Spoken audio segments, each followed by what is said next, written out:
Hello जय हिंद दोस्तों, मैं शुभम आप सभी का स्वागत करता हूं आपके अपने इस यूट्यूब चैनल शुभम क्लासेस में।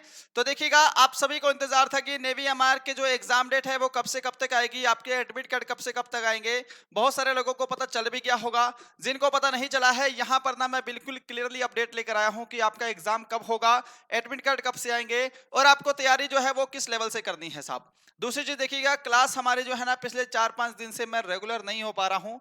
इसके मेरे कुछ पर्सनल रीजन है और थोड़े से फैमिली का इशू है ना। बहुत जल्दी सॉर्ट आउट हो जाएगा, क्लास अपनी रेगुलर करेंगे भाई। चलो भाई देखो, स्टार्ट करते हैं। यहां पर लिखा है Agniveer navy 02/2025 MR and SSR, नया नोटिफिकेशन आया है। लिखा है releasing date of admit card with city detail of CBT exam, कि आपके जो एडमिट कार्ड जो हैं वो कब आएंगे और आपकी जो एग्जाम किस सिटी में होगा उसकी डिटेल्स जो है वो 12 मई 2025 को सुबेरे 10 बजे से आपकी अपलोड हो जाएगी वेबसाइट पे। आप लोग एडमिट कार्ड भी डाउनलोड कर सकेंगे और अपनी सिटी वेन्यू देख पाएंगे। जो देखो, releasing of exam centres detail 72 घंटे पहले आएगा। जो आपको सिर्फ अभी सिटी बताई जाएगी, आपका एग्जाम लुधियाना में है, अहमदाबाद में है, या आपका एग्जाम किस किस सिटी में है और एग्जाम जो है वो किस सिटी में किस जगह पर है, कहां पर आपका वेन्यू होगा, जो मेन वेन्यू है ना, वो 72 घंटे पहले एग्जाम से आपको बताया जाएगा, यानी कि 3 दिन पहले। एग्जाम डेट नेवी एमआर का 22 मई से 24 मई तक एग्जाम चलेंगे और जो नेवी एसएसआर है ना उसका 25 मई से लेकर के 26 मई तक आपके एग्जाम चलेंगे। तो भैया मेहनत करते रहिए। आप देखो, आपको एग्जाम के लिए करना क्या है, पहले मैं आपको छोटा सा सिलेबस दे दूं। आपको एग्जाम से पहले ना जो जो मैं टॉपिक बताऊंगा इनकी अच्छे से रिवीजन कर लेना भाई, क्योंकि नेवी एमआर में ना पेपर ना उसी से बाहर नहीं जाएंगे। अब एक याद रखिएगा, जो आपके जीके के 25 क्वेश्चन आ रहे हैं ना, इसमें क्या होता है कि आपके 17 से 18 क्वेश्चंस जो हैं वो आपके प्रीवियस ईयर से ही रिलेटेड आएंगे।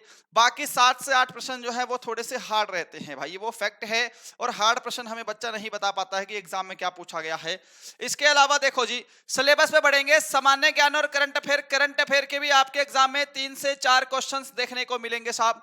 आपको भूगोल पढ़ लेना है, मेन टॉपिक्स भूगोल के पढ़ लेने हैं, जैसे नदियां हो गई, बांध हो गई। बंदरगाह से एक प्रश्न 100% आता है जी। प्रमुख अयस्क हो गए, है ना। अब आगे देखिए जी, मिट्टी से रिलेटेड आपके एग्जाम में प्रश्न बनेंगे। नदियां, नदियों से संबंधित जितने भी प्रश्न है, किस नदी का उद्गम स्थल कहाँ है, सहायक नदियां, नदी किनारे बसे नगर। इसके अलावा पर्वत, कौन सा पर्वत कहाँ है, किस पर्वत की चोटी सबसे ऊंची है, या फिर भाई माउंट डेनाली कहाँ है, माउंट मैकिनले किस महाद्वीप में है। पर्वत से संबंधित लगभग सभी प्रश्न आपको पढ़ लेने हैं। बंदरगाह आपको कर लीजिएगा, बंदरगाह से एक प्रश्न हर शिफ्ट में आता है जी, ठीक है। अंतरदेशीय बंदरगाह, स्वतंत्रता आंदोलन, हर एक शिफ्ट में एक प्रश्न मिलेगा आपको। इतिहास से संबंधित ना आपको सिर्फ 1 या 2 क्वेश्चन ही देखने को मिलेंगे, ज्यादा प्रश्न हिस्ट्री से नहीं बनते हैं। पुरस्कार और सम्मान से एक प्रश्न बनता ही बनता है, चाहे वो करंट अफेयर्स का लगा लीजिए, चाहे आप सिंपल लगा लीजिए। देखो, भारत के पड़ोसी देश जितने भी युद्ध हुए हैं ये सारे प्रश्न पढ़ लीजिएगा। रक्षा और खोज से प्रश्न बनेंगे। रोग और पोषण से एक क्वेश्चन आपके एग्जाम में बनता है साहब। विभिन्न खेलों में खेल चैंपियनशिप विजेता, देखो खेलों से संबंधित जितनी भी प्रतियोगिताएं होती हैं, खेलों से संबंधित खिलाड़ी जो होते हैं, खेलों में खिलाड़ियों की संख्या जो है, कप हो गई, ट्रॉफियां हो गई, बहुत प्रश्न बनेंगे।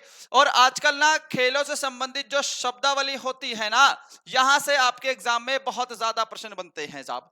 जो नियम है भाई, किसने कौन सा नियम दिया है, प्रश्न बनते हैं यहां से। खिलाड़ियों की संख्या, करंट अफेयर से मैं आपको बता ही चुका हूं कि 3 से 4 क्वेश्चन आपके बनेंगे जी। थोड़ा सा ध्यान दीजिएगा, एग्जाम से पहले ये टॉपिक कर लीजिएगा सारे, उसके बाद आपकी क्लासेस तो मैं कल से कंटिन्यू कर दूंगा।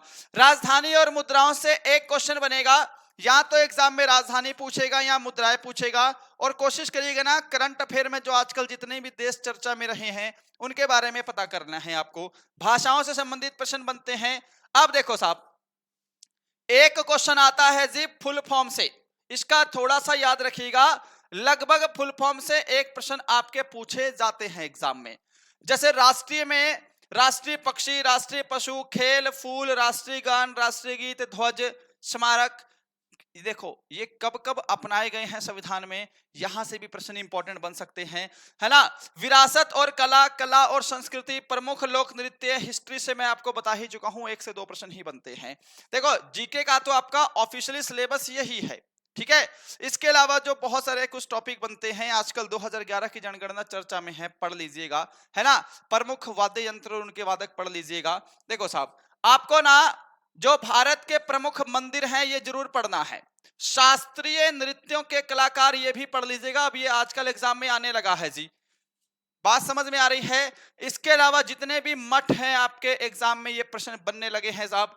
और इसके अलावा मैं आपको बता रहा हूं जो वाद्य यंत्र है ये प्रश्न जरूर पढ़ लीजिएगा। और एक टॉपिक आता है भारत में प्रथम, ऑफिशियल सिलेबस तो आपके सामने ये है, परंतु ये कुछ टॉपिक्स हैं जो एग्जाम में 100% पूछे जाते हैं। साइंस का देखिएगा, साइंस में पदार्थ की प्रकृति, ये मैं ऑफिशियल सिलेबस बता रहा हूं अभी आपको। बल और गुरुत्वाकर्षण, न्यूटन की गति के नियम, कार्य ऊर्जा और शक्ति, विज्ञान के जितने भी माप हैं, ध्वनि और तरंग गति, परमाणविक संरचना, ताप और तापमान, ये साइंस के कुछ टॉपिक्स हैं जहां से प्रश्न बनते हैं साहब एग्जाम में। धातु और अधातु से तो 2 प्रश्न बनते हैं, कार्बन और उसके यौगिक से भी 2 प्रश्न आपके एग्जाम में आते हैं। ये ग्रहों से संबंधित ना एक प्रश्न आपके एग्जाम के लिए बिल्कुल फिक्स रहता है साहब, है ना।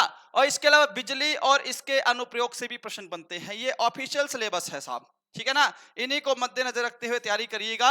आपके एग्जाम से पहले ना मैं मैराथन क्लासेस भी लगाऊंगा, ये भी याद रखिएगा साहब। देखो, मैथ में सरलीकरण, अनुपात, समानुपात, लाभ और हानि, प्रतिशत, कार्य और समय, साधारण मेंसुरेशन, जियोमेट्री, केंद्रीय प्रकृति के उपाय, ये मैथ में कहां से आ गया भाई, चलो खैर कोई बात नहीं, आगे बढ़ते हैं जी। बीज गणितीय पहचान याद रखिएगा, अलजेब्रा से एक प्रश्न आता है, युगपत समीकरण से आता है, साधारण ब्याज, चक्रवृद्धि ब्याज से एक प्रश्न बनेगा, गति और दूरी, रैखिक समीकरण, बहुपद, मूल और त्रिकोणमिति। बस इतना ही मैथ का सिलेबस है ना। ट्रिग्नोमेट्री से एक क्वेश्चन एग्जाम में बनता है या फिर नहीं भी आता है। ये बीज गणित जो है ना अलजेब्रा, यहां से एक क्वेश्चन आपके एग्जाम में 100% फिक्स है साहब। ये कुछ मैथ का सिलेबस है आपके सामने। और जो हमने ना आपके नेवी के मॉक टेस्ट बनाए हैं वो इसी सिलेबस के आधार पर बनाए हैं। बाकी आप लोग अपनी तैयारी अच्छे से करिएगा, अपना सिलेबस कंप्लीट करिए। मैराथन क्लासेस भी बहुत जल्द शुरू हो जाएंगी, उसका अनाउंसमेंट मैं आपको बहुत जल्द कर दूंगा। आपके एग्जाम 22 से लेकर 24 मई है, नेवी एमआर के, एसएसआर के 25 से 26 तक है। अब नेवी एमआर वाले काम करेंगे, जो ये हमारे 20 मॉक टेस्ट है ना, ये सिर्फ आपको 99 रुपीज के मिल रहे हैं। एग्जाम से पहले इनको परचेस करके अपनी तैयारी जांच लो कि आपकी तैयारी कितनी है। ये ऑनलाइन मॉक टेस्ट है मेरे भाई, और मेरे इन मॉक टेस्ट में अगर आप लोग 50 में से 30+ का स्कोर कर पा रहे हो तो यकीन मानना आपका एग्जाम में स्कोर बहुत अच्छा रहने वाला है। हमारी एप्लीकेशन पर मिल जाएगा 99 रुपीज के। ये हेल्पलाइन नंबर दे रहा हूं, अगर आपको आवश्यकता लगे तो इस नंबर पे कॉल या मैसेज कर लीजिएगा साहब, ठीक है ना। इसके अलावा 2 ई बुक्स अवेलेबल हैं, स्टैटिक जीके की भी आर्मी की ई बुक्स अवेलेबल है और आर्मी अग्निवीर की भी ई बुक अवेलेबल है। नेवी वाले भी इनको परचेस कर सकते हैं। नेवी वाले स्टैटिक जीके की जो बुक है ना, इसको अच्छे से घोल कर पी लीजिएगा साहब, ठीक है साहब। अब बहुत जल्दी आपकी क्लासेस स्टार्ट होंगी। कुछ पर्सनल रीजन की वजह से हमारी क्लासेस नहीं हो पा रही थी। उम्मीद करूंगा सेशन आप सभी को देखो ठीक लगेगा। और एग्जाम डेट आ चुकी है, अब मेहनत करना शुरू कर दीजिए साहब।